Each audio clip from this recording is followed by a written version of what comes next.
Salut, nous voici pour notre méditation du jour, aujourd'hui basée sur Hébreux chapitre 1, versets 5 à 6. En effet, auquel des anges Dieu a-t-il déjà dit, « Tu es mon fils, je t'engendrerai aujourd'hui. » Et encore, je serai pour lui un père et il sera pour moi un fils. Par contre, lorsqu'il introduit les premiers-nés dans le monde, il dit que tous les anges de Dieu se prosternent devant lui. Ayant établi la suprématie de Jésus-Christ en tant que prophète, prêtre et roi, l'auteur d'Hébreux commence à démontrer que Christ est supérieur aux anges.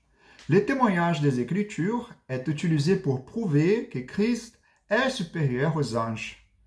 Pour l'auteur, les témoignages en matière de foi doivent provenir des Écritures. L'Ancien Testament, en tant que règle de foi et de culte des Hébreux, ne pouvait pas être remis en question. Par conséquent, l'auteur dépend grandement du témoin de l'Ancien Testament, sachant que ses destinataires ne rejetteraient pas son autorité.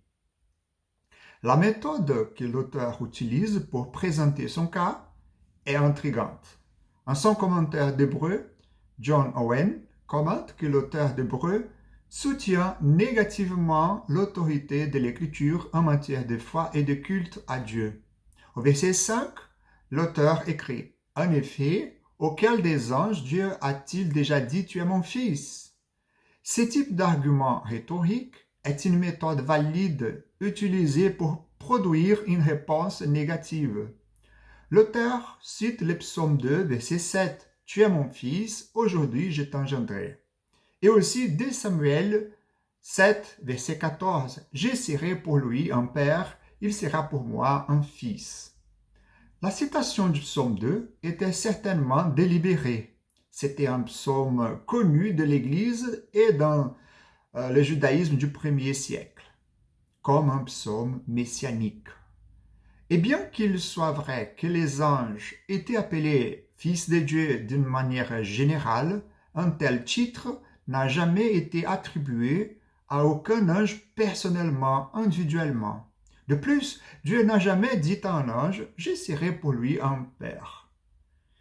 Ces descriptions ne sont pas des titres généraux qui peuvent être attribués à une simple créature. Ce sont plutôt des descriptions suprêmes du divin Fils de Dieu, la deuxième personne de la Trinité, car il est l'élu du Père, l'héritier désigné de toutes choses, assis à la droite de la majesté en haut. C'est lui qui doit être adoré par les anges. Christ est le roi, comme nous le constatons dans la citation du psaume 2, le royaume du Messie est au cœur de la vision du monde de la lettre aux Hébreux. En fait, comme l'écrit Jean Calvin dans son commentaire sur Hébreux, Christ a été chargé de prendre possession de son royaume. C'est pour cette raison que son identité doit être établie. Il est le promu.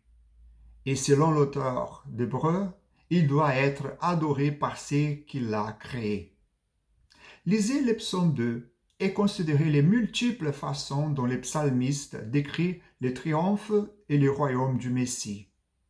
La dernière ligne du psaume 2 déclare « Heureux tous ceux qui s'y confient en lui ».